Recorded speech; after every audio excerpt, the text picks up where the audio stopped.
We are undertaking an in-depth exploration today of a truly complex and disturbing case from 2020. We're looking at the murder of Gretchen Anthony in Jupiter, Florida. And this all unfolded right as the world was, just gripped by the terrifying uncertainty of the early COVID-19 pandemic. Exactly. And our mission here is very sharply defined by the source material we've gathered. We need to do more than just summarize the facts. We're going to extract the precise timeline, analyze the key players, and most critically, understand how the perpetrator weaponized the chaos. The immediate chaos, the isolation. Right. And the public fear of this new global virus to create an elaborate, calculated cover story for his crime will trace the investigation from the moment Gretchen vanished until the final resolution. And it's essential as we begin this examination of the sources that we acknowledge the profound tragedy here. Our focus is strictly on the facts of the investigation and the mechanisms of the deception, but our deepest sympathy rests with Gretchen Anthony. She was 51 years old, a devoted mother, a professional. Her life was violently and unjustly taken. It's a painful example of escalating domestic danger and betrayal committed by her estranged husband, David Anthony. We're using the sources to understand the timeline that law enforcement had to navigate during this moment of, global crisis. So let's begin with a quick overview of the essential facts, sort of the scaffolding of this entire story. Gretchen Anthony was an established human resources manager in Jupiter, and she was in the painful but necessary process of divorcing her estranged husband, David Anthony. A fitness trainer with a history of instability. And David murdered her on March 21st, 2020. And the reason this case is so relevant to that specific historical moment is the remarkable cold-blooded deception he deployed immediately after. The fabricated claims. Right. He claimed Gretchen was infected with COVID-19, that she was critically ill and forcibly quarantined, all while he was methodically fleeing the state to escape justice. Okay, so let's dedicate some time to truly profiling Gretchen Anthony, establishing the full context of the life that was so violently interrupted. The source material shows she was born Gretchen Stoughton Crane in Doylestown, Pennsylvania in 1969. Yeah. But she spent her younger years in New Jersey, specifically in West Long Branch and Wanamassa. She was rooted in the Northeast before she made the move down to Florida. In understanding her background, it gives us some insight into her stability and her professionalism. She was a graduate of Shore Regional High School in 1987. She continued her studies at Wood-to-Bay-Coburn School and then earned her bachelor's degree from Monmouth University. So you see a very consistent path there. A very consistent, deliberate life path focused on personal and professional development. Her career history really underscores that. She dedicated many years to teaching, including a significant period at the Weiss School. Right. But by 2020, at the age of 51, she had firmly established herself in Jupiter, Florida, holding a senior role as the human resources manager for a local utility company. And this wasn't someone who was, transient or rootless. She was established professionally and personally. That professional foundation is so critical because it meant her sudden absence would be noticed immediately. By a wide, organized network, right? Exactly. Her coworkers, her family, her friends. The sources also highlight her personal life. She was a mother to a 12-year-old daughter from a previous relationship. And that detail just adds immense gravity to the idea of an abrupt, unannounced disappearance. Any attempt to explain her absence needed to account for her complete abandonment of her professional life and, of course, her child. Most importantly, her child. Yes. So now, let's pivot to the profile of the man who committed this crime, David Anthony.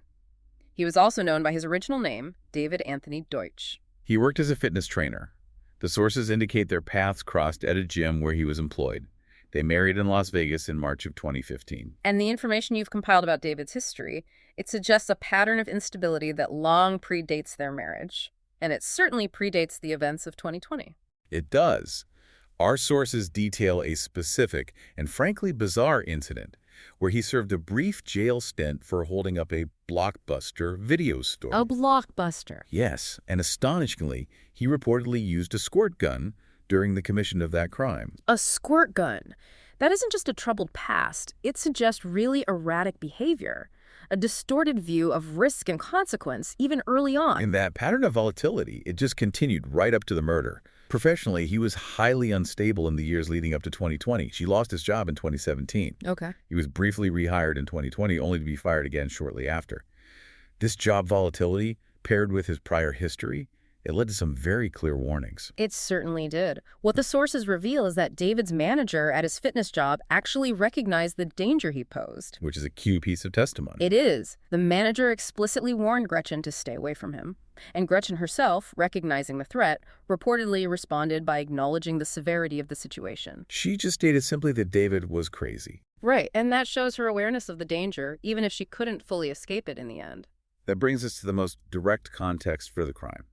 The imminent, and from Gretchen's perspective, desired separation. They had separated in late 2019, with David moving out and residing with his mother in November of that year. And Gretchen was taking decisive legal steps to formalize it. She filed for divorce on February 28, 2020. This is absolutely key context. It is. For David, this legal action represented a final, unchangeable loss of control and access. It appears to be the primary catalyst for what happened next. And on top of that, the sources note that she had the foresight to install security cameras after David returned to her house uninvited. Which suggests she recognized the escalation. Yes, the physical threat he posed even before the critical date of March 21st. The cameras, tragically, didn't stop the crime. No, but they ended up providing the definitive evidence needed for the prosecution. So we have a timeline where Gretchen is systematically dismantling David's presence in her life. She's using legal and physical security measures. And David, with a history of erratic behavior and job instability, is facing this total loss of control.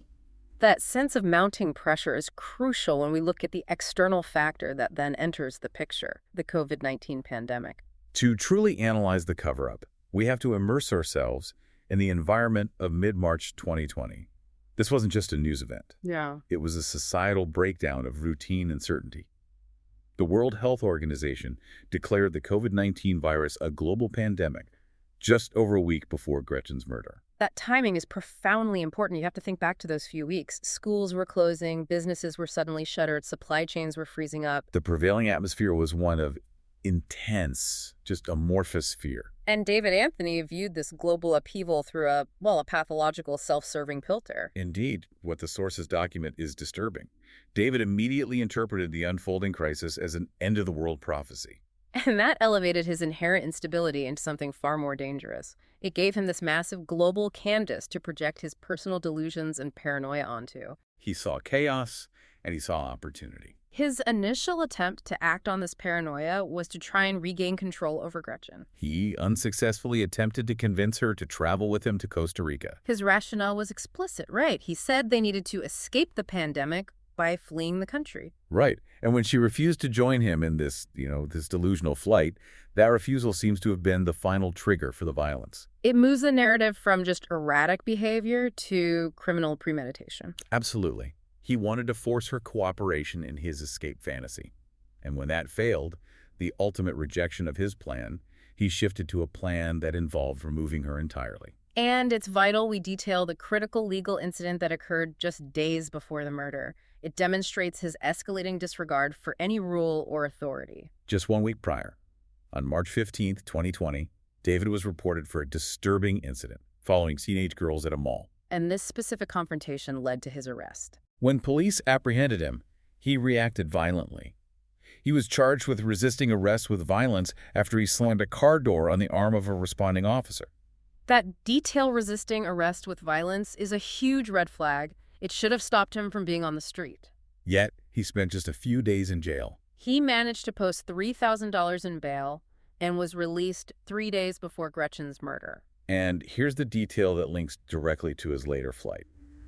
A specific, non-negotiable term of his release was that he was not allowed to leave the county. Which means that when he executed the murder on the 21st and then immediately fled Florida, he wasn't just committing a homicide and a cover-up. No, he was immediately in contempt of a court order. An order stemming from a violent confrontation with the police that had occurred just 72 hours earlier.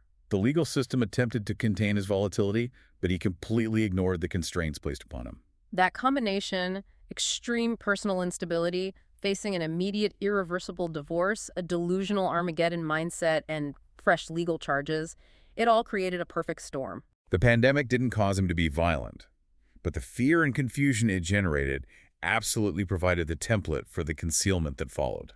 Let's transition now to the crime itself, relying on the detailed evidence investigators meticulously gathered. The source material places the event in the early morning hours of March 21st, 2020, at Gretchen's residence in the Abacoa community of Jupiter, Florida. We know David entered the home dressed in dark clothing, and the evidence provided by that surveillance system Gretchen installed, it proved devastating. The footage captured David lurking on her patio. A chilling demonstration of premeditation. He wasn't just having an unplanned argument, he was waiting and watching before making his move. And this is where the conversation really needs to slow down, to focus on the harrowing detail provided by the smart home technology. Yes. The presence of Amazon Alexa in the home captured muffled audio of Gretchen in her final moments, unsuccessfully attempting to call 911 through the device. Let's just consider the technical aspect of that for a moment. Recovering that audio, especially in a muffled state, is a massive technical undertaking. But the fact that it was recorded at all is extraordinary. It is. It provides a direct, time-stamped digital witness to her desperate final attempt to reach help by yelling for the smart device to call emergency services. It's a terrifying insight into the brutality of that morning. And that digital testimony was supported by human testimony. A neighbor later reported to police that they had heard a woman screaming from the direction of Gretchen's house. Specifically shouting, "No, no, it hurts." The forensic and human evidence, they align perfectly to establish that a violent struggle resulting in her death occurred in those early hours. The immediate aftermath was also captured by the cameras, detailing David's efforts to, well, dispose of the body and cover his tracks. The surveillance footage captured him subsequently loading items, and we presume that's Gretchen's body, into her car. There were critical pieces of physical evidence captured, too. Yes. The footage showed a water jug that was smeared with blood, which must have been used during the crime or a rapid cleanup attempt. That is forensic gold, a seemingly small detail that ties him irrefutably to the violent act itself. The footage also showed David reaching up to disable one of the security cameras. A conscious, immediate attempt to destroy the evidence he knew was accumulating. Exactly. The next crucial step in his early concealment plan was the staging of the vehicle. Gretchen's car, which contained her purse, was found abandoned in the parking lot of the Jupiter Medical Center in Florida. Why a medical center? This isn't random. No. This detail seems to be the first sort of crude attempt at laying the groundwork for the illness narrative he was about to deploy. By placing the car there, he suggested an urgent hospitalization or some kind of medical need. It implies he was already calculating a way to explain her absence. But investigators were quick to check that assumption. They confirmed that Gretchen had not been a patient at that facility since 2008. So that immediately invalidated the implicit connection he was trying to establish. It shows that while his plan was elaborate, it also had obvious flaws right out of the gate. And forensic analysis on the vehicle confirmed he was the last person to drive it immediately after the murder. The vehicle tested positive for blood on the steering wheel and the gear shift. So the digital and physical evidence, the camera footage, the Alexa audio, the neighbor's testimony, and the blood in the car allowed the police to establish unequivocally that a murder had occurred. Even before the body was located. Exactly. The investigation really commenced immediately once Gretchen's established routine was broken. Family became aware of her disappearance when she missed lunch with a friend on Saturday, March 21st. And then failed to report to work on Monday, March 23rd. The sudden, complete cessation of communication and professional duties was the first indicator that something was terribly wrong. When law enforcement searched the home, the physical evidence contradicted any theory of a voluntary departure. They found clear signs of a violent struggle. A broken picture frame, shards of glass scattered on Gretchen's bed, and a stained towel. These items spoke volumes, confirming the violence that the neighbor and the Alexa audio had hinted at. What also became apparent were the meticulous, though ultimately flawed, cleanup efforts. Investigators noted bleach stains on the garage floor, a chilling detail, as David later confessed to committing the fatal stabbing right there. They also found bottles of cleaning agents staged in the kitchen. This confirmed a conscious attempt to sanitize the scene and hide the crime. Which pointed directly to attempted concealment by a person who had access to the home. And this is where the core, unique aspect of the case really takes center stage. The calculated manipulation of the pandemic narrative. Starting on March 23rd, the day her work noticed her absence, Gretchen's family began receiving text messages, supposedly authored by her. And these texts contained a specific, timely, and in that chaotic moment, a highly plausible lie. The texts claimed she would be self-quarantining for 2 weeks. And if you think about the psychological efficacy of that message in March 2020, everyone was being told to isolate. Isolation was expected. It was often enforced. A 2-week quarantine message was almost perfectly designed to stop any friends or family from attempting a physical welfare check. And this narrative was deliberately reinforced. On March 24th, our coworkers received an email that contained the exact same information. It was a coordinated digital effort to silence her network for 14 days.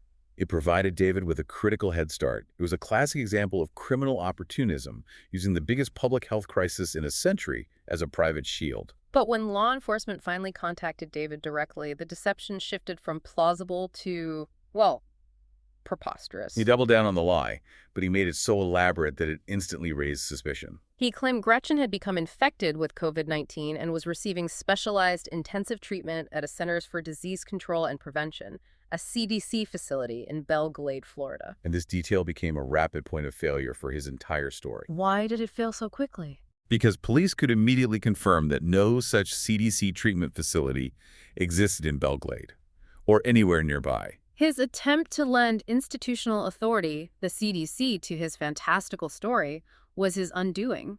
It suggested either extreme arrogance or just profound desperation, believing that in the rush and confusion of the pandemic, no one would bother to check the legitimacy of a specific public health facility. And while David was deploying these digital lies, he was actively executing his escape. On March 24th, the same day, the email was sent to Gretchen's coworkers. His mother reported to police that he had packed up his truck and, violating his recent bail conditions, had left Florida. He told her he was heading to Costa Rica with his dog. But his flight was not entirely smooth or discreet. The sources detail how, as he traveled west, he made specific stops at jewelry stores to sell Gretchen's jewelry for cash. And what's chilling is the continuing performance of his cover story, even in these brief transactional moments. He told at least one store owner that the jewelry had belonged to someone who had died from COVID-19. This demonstrates he was fully committed to the pandemic as his narrative device. He wasn't just trying to deceive the police. No, he was creating a consistent, though utterly false, public story that Gretchen was dead due to the virus, not his actions. It is remarkable how rapidly the electronic evidence and his own behavior just piled up against his fabricated story.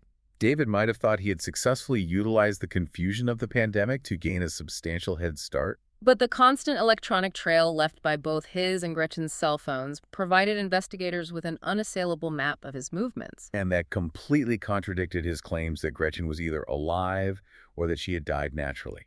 The cell phone data was the investigators' most effective tool. Let's just look at the trail. Gretchen's cell phone, which David clearly kept with him after sending the fake quarantine texts, pinged in Pensacola, Florida, shortly after noon on March 25th. A ping in this context means the phone connected to a specific cell tower at that precise time. It gave law enforcement an accurate location and established the direction of travel out of Florida. And that initial ping was quickly followed by subsequent pings further west in Texas. This established the vector of his flight, tracking the movement of Gretchen's phone across state lines. Then they had David's own electronic trail, which shadowed the exact same route, confirming he was the one carrying her device. His phone pinged in Pecos, Texas on March 27th. And the following day, March 28th, it pinged in Las Cruces, New Mexico. These consistent data points, placed chronologically along the I-10 corridor, narrowed the search area dramatically. And this is the power of digital evidence. It doesn't lie, and it creates a chronological account of movement that no verbal claim can easily undo. The relentless tracking led directly to his apprehension. David Anthony was finally apprehended in Las Cruces, New Mexico, on the evening of March 31st, 2020. The end of his elaborate flight was strangely, anticlimactic. He was found at a gas station while simply walking his husky dog. His flight had ended. The manhunt was over. Upon his arrest, he was immediately charged with second-degree murder and kidnapping in connection with Gretchen's disappearance. And he was held without bail at a detention center in Las Cruces. Authorities were convinced, based on his movements and his earlier stated intent, that he was not just stopping in New Mexico. No, they believed he was actively positioning himself to relocate to South America. It confirms his earlier fixation on escaping to Costa Rica to avoid the perceived Armageddon. His entire journey was an attempt to get beyond the reach of U.S. jurisdiction. And despite the overwhelming electronic and physical evidence, David initially clung to a truly bizarre and defiant false narrative of innocence. He insisted that Gretchen was still alive and well. His story was complex and shifting. He claimed she was on the run because she had supposedly discovered illegal activities at her utility company and feared someone was after her. Forcing her disappearance. Right. He even claimed they had traveled together to El Paso, Texas, and only separated there. This attempt to paint Gretchen as the fugitive, running from her own dark secrets, it completely collapsed under the weight of the phone pings, the blood evidence in her car, and the staged quarantine messages. His extradition back to Jupiter, Florida on May 14th formally ended his attempt to escape. And it set the stage for the final, necessary phase of the legal process and the eventual truth about Gretchen's location. The immense uncertainty and pain for Gretchen's family persisted for months, given that David was arrested so far away and was still lying about her status. The path to resolution was paved by the legal system, which sought to recover Gretchen's remains for the dignity of her family. And this path began with a negotiated plea deal. The sources are clear that David Anthony admitted to the crime as part of that plea agreement. The primary condition of the deal, the thing that gave the family closure, was that he had to disclose the precise location of Gretchen's body. This admission finally filled in the physical blanks left by the surveillance footage. He confessed to a brutal, violent end. He stabbed Gretchen to death in her garage, the same garage where investigators found bleached stones, and subsequently discarded her body. This admission clarified that the struggle was short, brutal, and fatal, matching the initial findings. The search concluded successfully on December 21st, 2020, 9 months after she was murdered. Gretchen's remains were discovered about 3 miles from her home, in a stark and depressing location. A grassy area situated behind a Walmart and adjacent to a retirement home. The medical examination confirmed the cause of death, noting that she had been stabbed multiple times in her neck and torso. And the location of the discovery is, well, it's emotionally resonant. It was not hidden deep in some wilderness. It was discarded close to the mundanity of everyday life. A chilling juxtaposition between the violence of the act and the everyday environment where it was concealed. And the sentencing hearing, which occurred after the body was recovered and the truth admitted, provided one final disturbing glimpse into David's attempt to mitigate his guilt. During the hearing, David Anthony made a highly contentious claim. He argued that the widespread fear and uncertainty of the COVID-19 pandemic had essentially predisposed him to commit the crime. He claimed he genuinely thought the outbreak was an Armageddon and that he needed to flee, suggesting the global crisis triggered his homicidal actions. While the sources document this claim, they also provide necessary context. Family members reported that David had been suffering from bipolar disorder for years. So there was pre-existing mental instability that was likely amplified by the pandemic's arrival. But the court had to balance that context against the clear evidence of premeditation, the complex cover-up, and the deliberate flight across state lines. His actions showed calculated steps to hide the crime, not just impulsive delusion. Ultimately, the evidence of intentional deception and violence prevailed. Per the conditions of his plea agreement for second-degree murder and kidnapping, David Anthony was sentenced to 38 years in prison on January 14, 2021. He is currently scheduled to be released in 2058, at which point he will be 81 years old. This concluded the legal proceedings related to the tragic murder of Gretchen Anthony. This detailed analysis of the source material highlights some critical lessons about criminal behavior and opportunity during times of societal upheaval.